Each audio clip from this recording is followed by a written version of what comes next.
बिस्मिल्लाहिर्रहमानिर्रहीम। अस्सलाम वालेकुम दोस्तों, उम्मीद करता हूँ आप खैरियत से होंगे। वेलकम करता हूँ आपको अपने यूट्यूब चैनल वार न्यूज़ में। दोस्तों, नई अपडेट के साथ दोबारा हाजिर हुआ है। अपडेट शुरू करने से पहले एक रिक्वेस्ट है, हमारा चैनल सब्सक्राइब करें, बेल आइकन प्रेस करें, चैनल को लाइक करें। इससे फ़ायदा ये होगा कि न्यू आने वाली वीडियो का नोटिफिकेशन सबसे पहले आप लोगों तक पहुँचकर हमारे साथ जुड़ा रहेगा। इसके अलावा अगर आप लोगों का कोई सवाल है तो कमेंट्स करके पूछ सकते हैं, ज़रूर आप लोगों की हेल्प की जाएगी। टाइम वेस्ट के बगैर चलते हैं न्यूज़ अपडेट की तरफ। जैसा कि आप लोगों ने थंबनेल में पढ़ा है, सेम इसी मौजू पर बात करने वाले बात कर लेते हैं मल्टीपल वीज़ा। देखें, मल्टीपल वीज़ा पहले UAE ने निकाला था, लेकिन अभी मल्टीपल वीज़े को उन्होंने दोबारा क्लोज़ कर दिया है।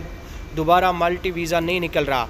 दूसरी बात यह है कि वो उन लोगों को मिल रहा है जो लोग यानी कि बड़े ओहदे पे हैं या कोई बड़ा बिज़नेस करना चाहते हैं दुबई में, तो उनको ये वीज़ा मिलता है मल्टी वीज़ा, वरना ऐसे आम आदमी को नहीं मिल रहा। दूसरी खबर ये है कि वर्क वीज़ा की बात करते हैं। वर्क वीज़ा अभी ओपन है। बहुत से लोग पूछ रहे हैं work visa inside outside open है। हमने आपको कितनी बार बोला है कि इनसाइड भी ओपन है, आउटसाइड भी वर्क वीज़ा ओपन है।